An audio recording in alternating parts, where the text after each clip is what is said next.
Salman F Rahman একটা তথ্য দিয়েছেন যে এস আলম ১.৫ লক্ষ কোটি টাকা দেশের বাইরে পাচার করেছেন। এর অর্ধেকটাই দিতে হয়েছে শেখ রেহানা এবং সজীব ওজের জয়কে। এটা কি কোনো নতুন খবর? এর এই খবরগুলো কিন্তু গত ১৫-১৬ বছর ধরে মানুষের মুখে ঘুরে ফিরে আসছে, কিন্তু কেউ প্রকাশ করতে পারে নাই। এখন এই সালমান রহমান পুলিশের হেফাজতে যে হয়তো মারটার খাচ্ছেন, খাওয়ার পরে এই সমস্ত সত্য কথাগুলো তিনি প্রকাশ করছেন। এর আগেও এই ধরনের তথ্য কিছু কিছু পত্র পত্রিকায় আসছে, অনেক ভয় ভীতির মধ্যেও। কেননা শেখ হাসিনার যে সরকারটা গত ১৫-১৬ বছর এই দেশ শাসন করেছে, তারা মূলত একটা ভয়ের এমন একটা সংস্কৃতি তৈরি করেছিল যে কেউ যদি এই ধরনের তথ্য তার পরিবারের সদস্যদের বিরুদ্ধে যায়, এরকম কোনো তথ্য বা খবর যদি প্রকাশিত হয়, তাকে হয় জেলখানায় যেতেই হবে অথবা গুম হতে হবে, না হলে ডিজিএফআই তাকে ধরে নিয়ে যাবে। এই ধরনের খবর তখন অহরহ হতো। আমরা তো দেখেছি গত ১৫-১৬ বছরে প্রায় ৮০ জনের মতো খবর পাওয়া গেছে যাদেরকে একেবারে গুম করে দেওয়া হয়েছে, তাদের এখন হদিশ পাওয়া যাচ্ছে না। তারপর আয়নাঘর করা হয়েছে, ডিবি হারুনের ওখানেও আয়নাঘর রয়েছে, বিভিন্ন জায়গায় আয়নাঘর রয়েছে, যার ভয়ে মানুষ এই সমস্ত তথ্যগুলো প্রকাশ করতে পারতো না। এখন যেহেতু সালমান এফ রহমান এই কথাটা বলেছে, ফলে পত্র পত্রিকায় খুব ফলাও করে প্রচার করা হচ্ছে। কিন্তু গত বছর ৪ আগস্ট ডেইলি স্টারে কিন্তু এই ধরনের একটা খবর প্রকাশিত হয়েছিল যে এস আলমের ঘরে আলাদিনের চেরাগ। এটাতে কিন্তু ওই পত্রিকাটি অত্যন্ত পরিষ্কারভাবে বিস্তারিতভাবে বলেছিল যে কিভাবে এস আলম এই বাংলাদেশ থেকে টাকা নিয়ে সিঙ্গাপুরে বা বিভিন্ন দেশে নিয়ে গেছে।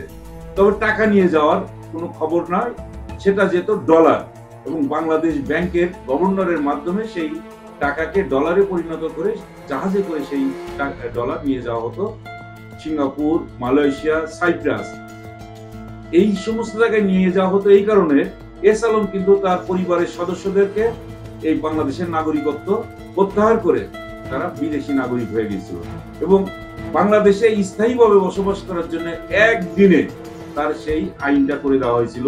তিনি বিদেশি নাগরিক হওয়া সত্ত্বেও বাংলাদেশে স্থায়ীভাবে বসবাস করবেন এবং বাংলাদেশে ব্যবসা বাণিজ্য বিনিয়োগ যা কিছু করতে করবেন। সেই সুবাদে তিনি বাংলাদেশে ইসলামী ঘরানার যত ব্যাংক, অত্যন্ত সলভেন্ট ব্যাংক ছিল, সেইগুলোকে তিনি দখল করে নিয়েছিলেন। সেই দখল করে নিয়ে, যেমন ইসলামী ব্যাংক বাংলাদেশের বেসরকারি খাতের সবচেয়ে বড় বাণিজ্যিক ব্যাংক, সেই ব্যাংক থেকে তিনি প্রায় ৫০,০০০ কোটি টাকা নামে বেনামে নিয়ে বিদেশে পাচার করেছেন। তারপরে ফার্স্ট সিকিউরিটি ইসলামী ব্যাংক, এসআইবিএল, এনআরবি, অনেক ব্যাংক তিনি ওই সময় দখল করে নিয়ে টাকা পয়সাগুলো নিয়ে গেছেন। এবং বর্তমানে যে বাংলাদেশ ব্যাংকের গভর্নর আহসান এইচ মনসুর, সেই সময় বিভিন্ন বিশ্লেষণে তিনি বলতেন, এবং বাংলাদেশ ব্যাংকের গভর্নর বা বিভিন্ন ব্যাংকের পরিচালক চেয়ারম্যানদের উদ্দেশ্যে যখন বক্তব্য দিতেন, বলতেন যে এস আলম গ্রুপ এই যেভাবে টাকা পয়সা নিয়ে বিদেশে পাচার করছে, এগুলো যদি বাংলাদেশে ফেরত না আনা হয়, তাহলে বাংলাদেশের অর্থনীতিতে এক ধরনের অস্থিরতার সৃষ্টি হয়ে যেতে পারে এবং স্থবির হয়ে পড়তে পারে। তার সেই ধারাবাহিকতায় কিন্তু তিনি এখনো বলে যাচ্ছেন এস আলম গ্রুপের নামে যে সমস্ত জায়গায় ব্যবসা বাণিজ্য আছে, সেইগুলো যেন অন্য কেউ না কেনে, কিনলে পরে আইনি জটিলতায় পড়তে পারে। এই জন্য বলে দেওয়া হয়েছে, তিনি আগে থেকেই সতর্ক করে দিলেন আপনারা কেউ কিনবেন না, ওইগুলো যদি বিক্রি করে তার যে সমস্ত ঋণ আছে এই ঋণগুলো তারা সমন্বয় করতে চায়। কিন্তু এটা হচ্ছে একটা তার উদ্যোগ। বাংলাদেশ ব্যাংকের পূর্বে যে সমস্ত গভর্নর আছেন, তারা কি চোখ বুঝে এই এস আলম গ্রুপকে এইভাবে সুবিধাগুলো দিয়েছে? কেন দিয়েছে? তার কারণ হলো সরকারের উচ্চ পর্যায় থেকে তাকে এমন ভাবে সাপোর্ট দিয়ে যাওয়া হয়েছে যে আইন তার জন্য কোন রকম বাধা হতে না পারে। যে কথা বললাম যে একদিনে তার বাংলাদেশের নাগরিকত্ব ত্যাগ করা এবং বাংলাদেশে স্থায়ীভাবে বসবাস করার জন্য একদিনে এই আইনটা তার জন্য শুধুমাত্র করে দেওয়া হলো। বাংলাদেশের বেশ কয়েকটি মিডিয়াও তিনি দখল করেছেন ঠিক এইভাবে, যেমন ২১শে টেলিভিশন এক রাতেই তিনি দখল করে নিলেন।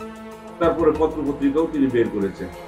তার যে দখলবাজি, এটা ছিল সবার জানা, এবং জানা এই কারণে যে তিনি আবার কি করতেন, বিভিন্ন প্রতিষ্ঠান গঠন করার সময় যে সমস্ত ঘুষ টুস দিতেন, এটা সর্বোচ্চ পর্যায়ে। এরই একটা হচ্ছে যেমন 1300 মেগাওয়াট বিদ্যুৎ স্থাপন করার জন্য তিনি একটা যে প্রকল্প নিয়েছিলেন, তাতে বিদেশি যে সমস্ত যন্ত্রপাতি আনার কথা ছিল সেগুলোর কর সুবিধা দেওয়ার জন্য সজীব ওয়াজেদ জয়কে তিনি 150 কোটি টাকা ঘুষ দিয়েছিলেন। এ কথা বলেছে আরো আরেকজন শিল্পপতি, যিনি বাংলাদেশ থেকে চলে গেছেন ভারতে, পশ্চিমবঙ্গে, পিকে হালদার। তার কাছে যখন ভারতীয় গোয়েন্দা সংস্থা জিজ্ঞেস করেছে, তখন তিনি এটা স্বীকার করেছেন অকপটে। সেখানকার পত্র পত্রিকায় এই খবরটা ছাপাও হয়েছে। এরপরে কি হয়েছে, ওই খবর কিন্তু আমরা বাংলাদেশে কোনোদিন বলতে পারিনি, কারণ বললেই পরে ওই সাইবার সিকিউরিটি অ্যাক্ট না হলে ডিজিটাল নিরাপত্তা আইনে তাকে গ্রেপ্তার অথবা গুম করে ফেলতে পারে। এই ভয়ের সংস্কৃতির কারণে সেই সময় কেউ বলতে পারে না। ফলে সালমানের প্রমাণ এই মুহূর্তে যে খবরটা বলেছেন সেটা নতুন কোনো খবর নয়, এটা অনেক আগে থেকেও ছিল। আর এখন এটা আরো ভালো করে মানুষ জানতে পারলো, এই জন্য পত্র পত্রিকা একটু ফলো করে প্রচার করেছে।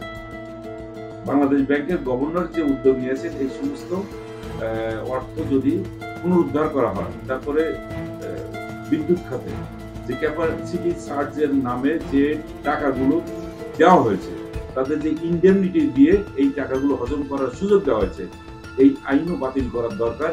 এই অন্তর্বর্তী সরকার যদি এই আইনগুলো বাতিল করে তাদের কাছ থেকে এই অর্থগুলো যদি পুনরুদ্ধার করে, তাহলে বাংলাদেশের অর্থনীতি কিন্তু আবার নতুন করে গতি ফিরে পাবে। এই যে লুটপাটের অর্থনীতি থেকে একটা সুশাসনের মধ্যে যখন ঢুকবে, তখন বাংলাদেশের অর্থনীতি আবার সচল হবে বলে আমার মনে হয়।